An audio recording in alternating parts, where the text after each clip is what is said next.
So one of the strengths of your club is that you're open now, Yes. right? And opening it means that you've got more population to attract. There's, you want to bring more diversity into That's the club, right? Well, one of the strengths of the club is that it values its members. You are usually encouraged and you are praised. What's the biggest strength at High Park?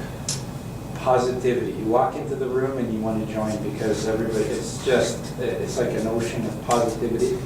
Strength of our club is it's a very relaxed, fun atmosphere. I believe there's a lot of humor and a lot of laughs at our club.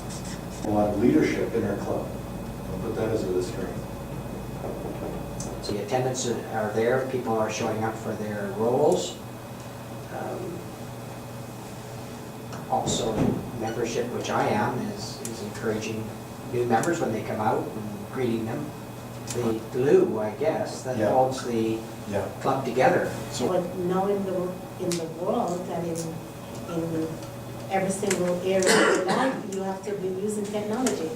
So we started talking about what we do as a club. Let's now think about for a second the new potential member. Why are people coming to Toastmasters?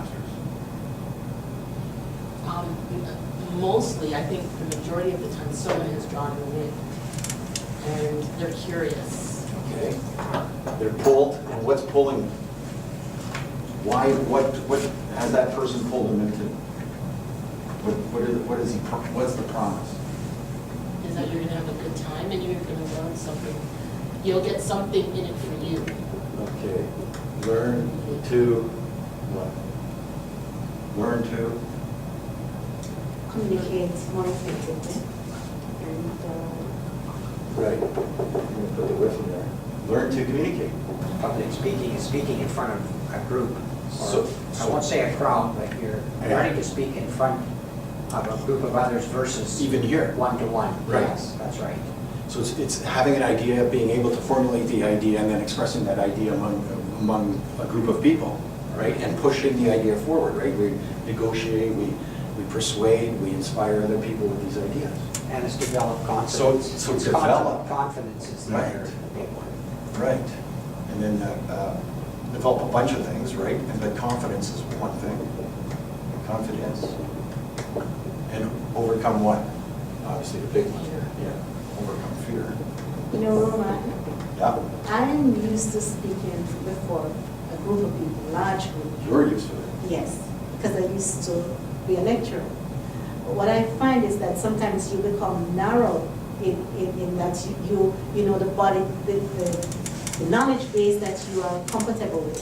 And Toastmaster does, it allows you to move out of these little boundaries that you Beautiful. set for yourself, and you find yourself reading more, Yeah. looking at things differently, and your creativity is That's fantastic. developed and so. Absolutely. Very important skill, which a lot of people think they're communicating, but they don't know how to craft a message. Right. And So you start to getting- explore new Yes, ideas. I said, oh, New, you better go to that place. Okay, so the discovery. Beautiful. Okay, so now we have some ideas of why people are coming, right, and what we have to offer. And what's the ultimate goal? What is the ultimate goal? Communication, How do you know you've... Self-actualization.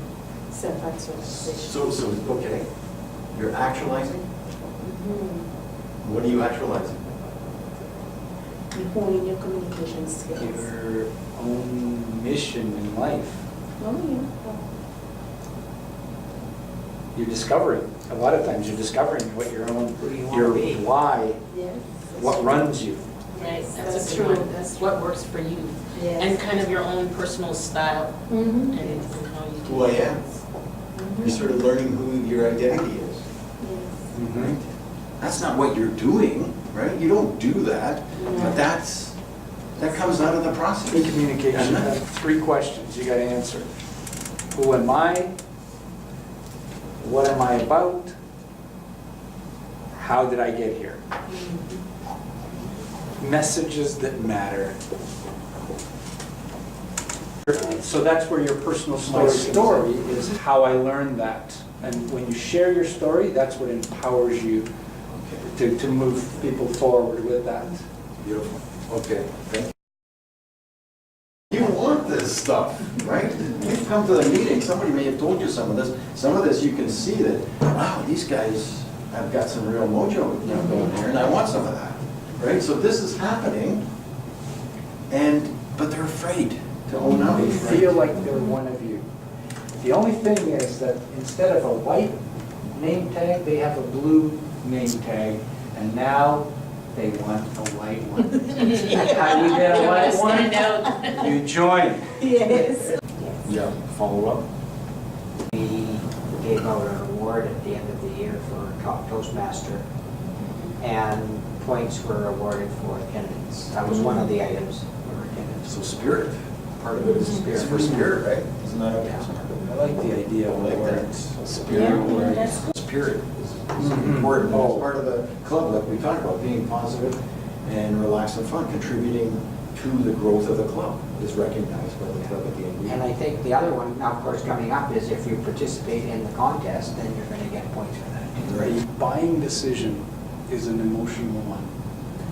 And when people walk into your club, it's the emotional temperature of that club that determines whether or not they want to be a part of it. Because if they walk in and it lifts their spirit, they want in, they want to be part of that. That's more fun than watching Seinfeld reruns or doing something else. Yeah, that's This is live. This is live. This is real. Yes. So when the person comes in for the first time, it is this emotional roller coaster Yeah. in a way. For us, we've become used to it. We're relaxed, we're having fun, it's positive, we know each other. Even the speeches become less fear-inducing because we're comfortable in front of each other. But it is an emotional roller coaster because all these things are starting to hit the person. In fact, how is the brain built to deal with this roller coaster for the first couple of times that a member comes in, I guess? Not come back, run away. Yeah. The flight, right? Our limbic system, we are neurologically wired to run away, right? Like Carlos is saying, oh, yeah. They love what they see and they want, and I refer to it as the mojo, they want the, no. We are wired to fear that. Because why? We ask the guest to introduce themselves. The heart starts pounding. Then we say, oh, guess what? We have this table topics where you got to get up for 2 minutes. 2 minutes on my first day. I thought I was only going to come here and watch like a Seinfeld episode. But now you're asking me to actually talk for 2 minutes. So where's their fear and anxiety going? Right through the roof. That's their adrenaline shot. But Yes. once it's over, they're like, wow, I did it. Yeah. Yes. Didn't feel Right? like, So it's a roller coaster for the first couple of weeks. And so this thing that we say, learn to communicate, is it a direct route? Here? Is that how it is? No, It's bumpy. right? Right? This happens a little bit further down the road, doesn't it? Right? So it's not a direct route. The route, as you can start to see, is going to be down. Right? And then, maybe, we're going to talk about that now, it goes out. Here, people have referred to this point as Valley the of death. valley or pit of despair. What happens at this point? What happens in the valley of death or the pit of despair? You have nowhere else to go, yeah. and you meet the guru. It's like you're at a crossroads, Right. kind of, because you're thinking, oh, I really want to go, but, you don't know if you want to put that extra effort and energy. Then you're thinking, what direction am I going to go? There's a lot of things in your head. So you're right, it really does depend on the club, the culture, what's going on at that time to see how far you're going to take it. Perfect. right? So you're feeling all this, the brain is saying, get out of here. They're making a fool of you. You're gonna embarrass yourself, right? That was the whole point. That's the whole point of Toastmasters, is to come here to experience that fear, that experience that you talked about, where you get a chance to practice a speech, get to organize your thoughts. And all of a sudden, they thought it was this kind of simple thing. All I got to do is show up, and it kind of like rubs off on me. And then I get this goodness that Carlos was talking about, the actualization. But no, all of a sudden, you've got to feel everything, and each person has to feel it. We all feel it at different rates. But at this point, we have to make a decision. As you suggested, are we going to continue, or are we going to fly away, disappear, leave,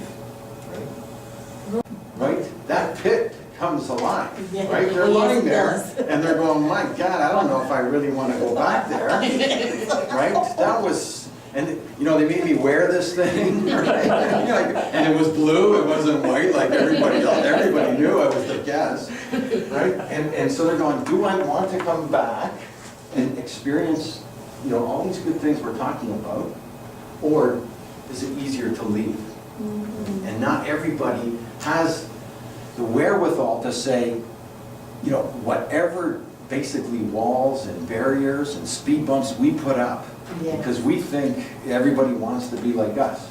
We somehow think this is going to be just, oh, you walked in the door, great, just breathe in some air, and you're a member, right? Just sign here. And they're like, wait a minute, and the brain is pumping, right? It's naturally pumping. They have a natural inhibition. Nobody wants to embarrass themselves standing up and talking in front of people.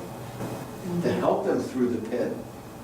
And now it gets interesting.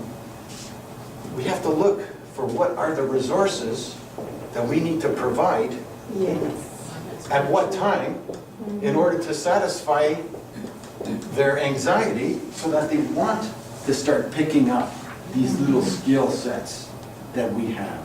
It starts with a CC manual. It starts with a nice word of praise, right? That spirit thing that we're talking about, that positive values that we talked about. And all of a sudden, when they're getting it, they're on the journey just like we are to get up to this point. Nobody knows that point when they're walking in the door. Nobody stands there going, oh, welcome to the Self-Actualization Club. Right? Like, we're not, like, that's pretty hard to sell. And intangible as, You're going to be enlightened. You're going to be enlightened. You're going to, guess what? You're going to find out who you are. Right? That doesn't happen on that first day. It may not happen for a long time. But guess what? That's the journey. And those of us who are here, and we're executives or senior mentors, we're here to help people, give them the piece of information that's required at the time to get past this pit. Does anybody know what this is called, this curve? Go ahead. The hero's journey. This is called the hero's journey, Oh, really? Yeah. and it's a famous curve that I've incorporated it here in Toastmasters. What is a bell curve? It's basically discovered by Joseph Campbell. He's taken claim to it. He's no longer with us. An anthropologist in the United States. And he discovered that all major stories going back 2,000, 3,000, 4,000 years are built on this basis. That the hero wants to develop, wants to do something, the easiest story is, wants to overcome crime or evil in the world. But as he or she discovers, they don't have all the skill sets, right? And so they're getting defeated by the evil or the bad people, to the point where they're about at death's. That's why Pharaoh said the valley of death. Picking up these new skills, these new capacities, these new traits, the new attitudes. And this is where we come in. We're giving those new skill sets. And once you've got these things, slowly, you're coming back to overcome the evil, to beat, in Spider-Man, Batman, right? It's beating the evil people, right? And winning the girl, winning goodness, goodness wins out over evil and so on. But is it a direct route? No, it wouldn't be a story. And people will pick up on so you need other people, you need the resources, you need manuals, you need technology now is going to become another resource. All these beautiful things that you told me about before now make sense for the bigger picture, for this wonderful thing that's self-actualizing. The last part, that was very good. I like that. I've seen you do that diagram, I don't know how many times now, and I love it every time you do it. I can't get enough of it. You know what, it's very It's a great. graphic and impressive.